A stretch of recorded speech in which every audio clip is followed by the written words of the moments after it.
আমরা তো সংবাদ সম্মেলন করতে চাচ্ছি। সংবাদ সম্মেলন না ভাইয়া, তোমাদের ফেসবুকে বা অনলাইনে করে ফেলো ভাইয়া প্লিজ। আজকে অনেক পরিশ্রম করেছো, চলে যাও ভাইয়া, ক্লান্ত তোমরা সবাই, যাও ভাইয়া প্লিজ শহীদ মিনার গেলে আমরা সংবাদ সম্মেলন করতে পারি। প্লিজ ভাইয়া, ওখানে শেষ করে দিই প্লিজ।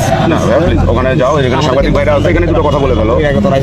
না না না ভাইয়া, দেখো তোমরা আছো সমন্বয়ক যারা এখানে সংবাদকর্মীরা আছেন, এখানে কথা বলে শেষ করে দাও, আর ওদিকে আগেও না, সারাদিন অনেক পরিশ্রম করছো। তোমরা এখন তোমরা তো সব কিছু করে তুমি চলে আবার আসলে কেন ভাই? আমরা একটা সংবাদ সম্মেলন করতে চাচ্ছি। আমাদের আগামীকালের আজকের যে ঘটনা হয়েছে এটা তো আমরা সাংবাদিকদের অফিসিয়ালি বলতে পারিনি, এবং আগামী দিনে আমরা কি করবো। পুলিশ তোমাদের জন্য যথেষ্ট ধৈর্য ধারণ করে তোমাদের অনেকটা, আমি মনে করি তোমাদের পক্ষে গেছে। এখন তোমরা এটা করতে চেও না। তোমাদের আমাদের কথা শোনো, আমাদের কথা শোনো, সব কথা বুঝতে হবে। আমি ঢাকা বিশ্ববিদ্যালয়ের স্টুডেন্ট, তোমরাও তাই। আমরা তোমাদের এই যে এতক্ষণ যে আমাদের যে আচরণ তোমাদের দেখেছো, সবকিছু কিন্তু তোমাদের মানতে হবে। আমরা অনেক ধৈর্য ধরে আছি।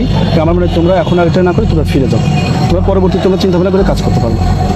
কিন্তু আমরা তো আর কোনো বৃদ্ধি করবো না। এখন এটা আমরাও তোমাদেরকে বলছি, তোমরা প্লিজ, তোমরা তো সব শুনবা। তোমাদের এতক্ষণ আমরা যদি কথাগুলো শুনে থাকি, তোমরা তো অবশ্যই আমাদের ক্যাম্পাসে আমরা মুভ করতে পারবো। পারবা, সবই পারবা। আমরা তোমাদের সবকিছু, তোমাদের নিরাপত্তা, যেমন আমরা এখানে এসে আমাদের ভিসি স্যার যেটা বলছে, আমাদের নিরাপত্তা নিয়ে যান, তোমাদের ভিসি স্যার যেটা বলছে, তোমাদের প্রক্টর স্যার যেটা বলছে, সবকিছু মিলেই তোমাদের সাথে মিলে আমরা তো কাজ করছি। আমরা মনে করি তোমরা অত সুন্দরভাবে কাজটা শেষ করছো।